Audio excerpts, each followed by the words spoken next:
যত কথাই বলেন কাজটা কিন্তু ঠিক হয় নাই। বলবেন হাব ভাই কি কাজ? টাইটেল এবং থাম্বনেল থেকে বুঝতেই পারছেন। আজকের ভিডিওটি খুবই সংক্ষিপ্ত, 2 মিনিটের ভিডিও হবে। এই রমজান মাসে এই সমস্ত কর্মকাণ্ড কেউ করে? আপা মাত্র তাহাজ্জুদ পড়তেছে, কত আমল টামল করতেছে, এই সময় আপার এই অডিও কলটি ফাঁস হওয়া কি খুব বেশি দরকার ছিল? প্রিয় দর্শক মণ্ডলী, আপা গুলি করে নাই, আয়না ঘর কি সে জানে না, গুলি কি সে জানে না, এগুলো সব করছে নাকি বিএনপি। আজকে আপার যে কল রেকর্ডটা আপনাদেরকে শোনাবো এটার অপেক্ষাই করছিলাম। আপার মুখোশ উন্মোচন হয়ে গেছে। গুলির নির্দেশনা যিনি দিয়েছেন তিনি শেখ হাসিনা। একদম সরাসরি অডিও কল রেকর্ডটা একটু শুনে আসি। অডিও কল রেকর্ড শোনার পরে অনুরোধ করতেছি একটু কমেন্ট করেন আর ভিডিওতে একটা লাইক দেন। খুবই গুরুত্বপূর্ণ ভিডিও, একটা লাইক দেন প্লিজ।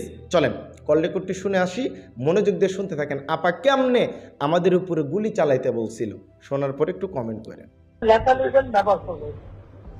যেখানে এখন লেখা লিখবেন ব্যবহার করবে, যেখানে পাবে সেটা গুলি করবে। হেলিকপ্টার মানে কয়েক জায়গায়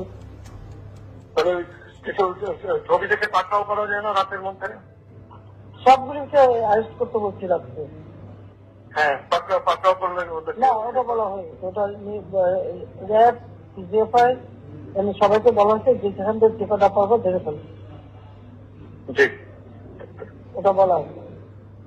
আর যেখানে গ্যাদারিং দেখবে সেখানে ওই উপর থেকে, এখন উপর থেকে করাচ্ছি, অলরেডি শুরু হচ্ছে কয়েকটা জায়গায় কমে গেছে। মোহাম্মদপুর থানার দিকে মনে হয় যাচ্ছে একটা, মোহাম্মদপুর থানার দিকে। হ্যাঁ হ্যাঁ, তবে পাঠায় দিই রাত্রে। জি, তবে আপনার নির্দেশনা লাগবে।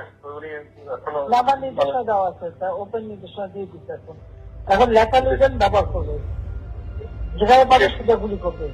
চিন্তা করেন, যেই মানুষটা নির্বিঘ্নে গুলি চালাইতে বলছে, যে যেখানেই লোকজন দেখবে উপর থেকে গুলি করবা, এটা করবা সেটা করবা, সবাইরে র্যাব ডিজিএফআই সবাইরে অর্ডার দেওয়া আছে, এরকম কথা যিনি বলছেন সেই মানুষটা এখন সোশ্যাল মিডিয়ায় কল রেকর্ডে এসে কত ধরনের মিথ্যা ভাওতাবাজি কথা বলে। তো এই জিনিসগুলো সামনে আসলে আর তো কথা থাকে না। আপা এবার কি বলবেন? এটা এডিট করার না? এর চাইতে আরও কত এভিডেন্স আছে, আস্তে আস্তে বের হবে, মাত্র শুরু হয়েছে বুঝছেন। সবে তো একটা ছোট অডিও কল রেকর্ড আসলো আর কি, আরও বড় বড় অডিও কল রেকর্ড নাকি আছে, ফোল্ডার করতেছে অবশ্য পিনাকি দাদা। তার হচ্ছে অপারেশন হচ্ছে, তিনি সুস্থ হলেই কামব্যাক করলেই শুরু করে দিবে, সমস্যা নাই।